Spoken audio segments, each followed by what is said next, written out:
तस्वीर से जुड़ा था, एक कोठी के बगल में चैतन्य मंदिर के पास। वो ख़त्म हो गया बच्चा, अब कैसे पता नहीं, लेकिन ख़त्म हो गया। अब मेरा ये कहना है कि जीवन में एक बार हर व्यक्ति को अष्टसहस्री पढ़ना चाहिए। अष्टसहस्री का अध्ययन करने से बहुत सारे दिमाग के ताले खुल जाते हैं और जो सम्यक दृष्टि की बात करते हैं ना, उन्हें पता चल जाता हम सम्यक दृष्टि है कि नहीं। अष्टसहस्री है, अब जितना समझ में आएगा उतना आ जाएगा। पढ़ तो लो, हम तो पढ़ा रहे हैं सबको।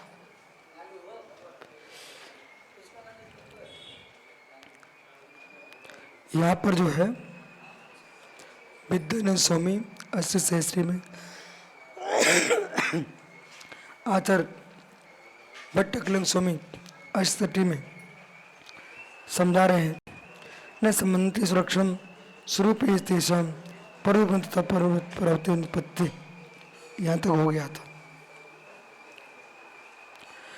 पर रूपेण यदि संमंत्रणी भाव स्वभाव भेद का निष्पन्नतम नित्यपि कश्चितम बंध संमंत्रे सुखदस्तम क्रम सूर अर्थ क्रिया न भी निप्रतिष्ठित। सुनिए महात्मा, बाकी वक्तुम प्रवर्तनी करणी तत्मृतिकरणी नित्यम स्वभावम च वे जयति क्षणिक सामग्री सन्निपातिक संभव तम्बत। अर्थ आलोक ज्ञान का कारण नहीं है, आपने परीक्षाओं को पढ़ा है, लेकिन ये जिस समय जिसकी प्रधानता से कथन हो वो जानना चाहिए। अर्थ आलोक ज्ञान नहीं है, ये अपेक्षा है, पर अर्थ आलोक ज्ञेय नहीं है, ये अपेक्षा नहीं है। बराबर न, अन्यथा ज्ञानाभावे कथम ज्ञेयम, ज्ञानाभावे कथम ज्ञेयम। ज्ञान का अभाव होगा तो ज्ञेय का बोध कैसे, और ज्ञेय का अभाव होगा तो ज्ञान का निर्णय किसका। इसलिए ज्ञान ज्ञेय के सत्य को पुत्र पितावत देखना चाहिए, बीज वृक्षवत देखना चाहिए। बराबर, लेकिन हम ज्ञान की उत्पत्ति ज्ञेय से नहीं मानते, ज्ञेय की उत्पत्ति ज्ञान से नहीं मानते। दोनों के ज्ञान ज्ञेय संबंध है, ज्ञान ज्ञेय संबंध है, पति पत्नी का संबंध है। न कि पति की उत्पत्ति पत्नी से हुई, न पत्नी की उत्पत्ति पति से हुई। दोनों के कुल भिन्न है, दोनों की जाति भिन्न है, उनकी माता का पक्ष अलग है, उनके पिता का पक्ष अलग है, दोनों के माता पिता का पक्ष अलग है, दोनों की जाति कुल भिन्न है। और अभिन्न जाति कुल में शादी होती नहीं, वो भाई बहन का संबंध है। समझ रहे कि नहीं? इसी प्रकार से भैया सुशील, मेहनत का काम होने दो, कल तुम नहीं हो कौन करेगा पंखा। बैठ जाओ, आपकी भावना पवित्र है, बैठो। इसलिए जो संबंध है, नित्यवादियों को उन्होंने आक्षेप किया था कि नित्य में क्रिया का अर्थ नहीं बनता। तो फिर आपसे मेरा प्रश्न है, उन्हें तुम क्यों बोलते हो? पर रूपाणी अपि, पर रूप होने पर भी यदि संबंधांतराणी संबंधांतर हैं तो भाव स्वभाव भेद का नहीं न स्फूर्तता। तो भाव स्वभाव के भेदक नहीं होंगे। नित्य पे नित्य होने पर भी कश्चित संबंधांतरेषु, नित्य होने पर भी कथनचित कुचित कदाचित संबंधांतर है कि नहीं? यदि है, संबंधांतर है, आपके यहाँ जब संबंधांतर हो सकता है तो नित्यवादियों के अंदर भी परिवर्तन होता है, अर्थ क्रियाकारत्व होता है। द्रव की द्रव्यता से नित्यत्व है, पर्यापेक्षा से अनित्यत्व है। और जो वस्तु है, हम जैनियों ने तो द्रव को जो स्वीकार किया है, गुण पर्यावत द्रव्यम, गुण से पर्याय से युक्त है वही द्रव्य है। जब गुण पर्याय द्रव्य देखेंगे तो मुझे नित्य का भी बोध होता है, अनित्य का भी बोध होता है, और मध्य में बैठा गुण का भी बोध होता है। कदाचित क्रम स्व अर्थ क्रिया, कदाचित क्रम से स्व अर्थ क्रिया। अर्थ क्रिया कैसे होगी? क्रम से। जो नित्य का नित्य क्रम है, अर्थ पर्याय का प्रमाण तो होगा ही होगा, अर्थ पर्याय का प्रमाण तो होगा ही होगा। अब मालूम, बाहर के लोग प्रश्न करते हैं, अब जिन्हें अष्ट सहस्त्री का अध्ययन किया नहीं, तत्व अशुद्ध की गहराइयों को पता है नहीं, उनके सामने कोई दार्शनिक प्रश्न करने आ जाए, अथवा आजकल वो क्या चलने लगा है, वो सब प्रचार करते रहते हैं, क्या बोलते हैं, हिंदी बोलो, साक्षात्कार बोलिए आप, ठीक है।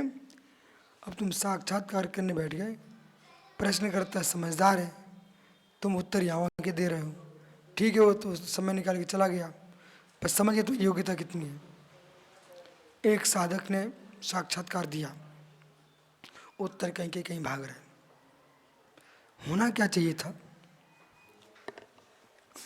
एक व्यक्ति है भारत में, वो दार्शनिक विद्या से भरा हुआ है, वो स्वकीय दर्शन के बारे में इतना सुंदर बोलता है, व्यवस्थित, सृष्टि के बारे में, तत्व के बारे में। तो फिर आप जैनियों को क्या चाहिए? जब तुम सृष्टि की व्याख्या करोगे तो कहाँ से करोगे? पर ये प्रमाणिक बोलना चाहिए, तत्वासु का 5 मध्य तैयार रहना चाहिए।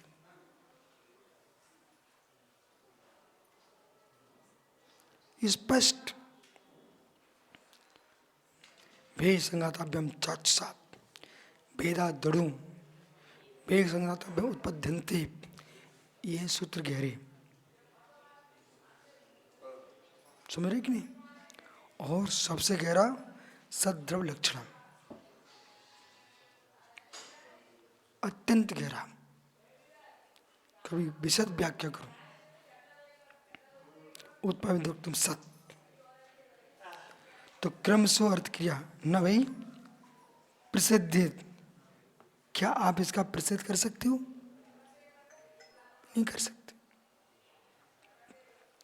प्रति विपरीत प्रसिद्ध सक्यम वक्तुम क्रमवर्तिनी, सक्यम वक्तुम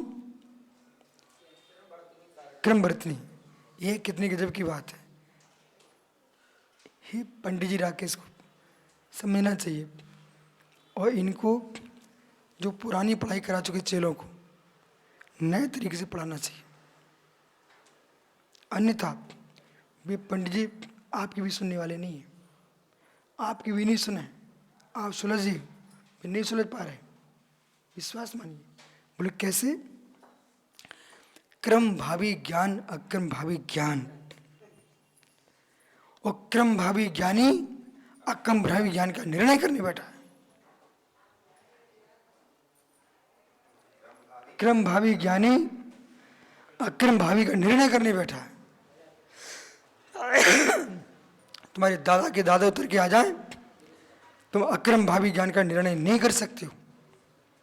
तुम जो भी निर्णय करोगे क्रम से ही करोगे, अक्रम भावी पर श्रद्धा करोगे, अक्रम भावी की वाणी को स्वीकार कीजिए, पर निर्णय आपका क्रम से ही होगा। श्रुत ज्ञान से भरे बैठे पंकज भाई और अपनी बातें केवल ज्ञान से बोलते हैं, मिथ्या दृष्टि जीव कहलाएगा। अपनी पुष्टि के लिए तुम केवल ही ना देखा बोल देते हो, और सारी घर की क्रिया आप कर्म से करते हो। तत्व ज्ञान प्रमाणम तो भाषणम क्रम भावी ज्ञानम स्याद्वा नए संस्कृतम। इसलिए क्रम भावी ज्ञान अक्रम भावी ज्ञान का निर्णय करना चाहिए। ये लिखा है यहाँ पर कितना अच्छा।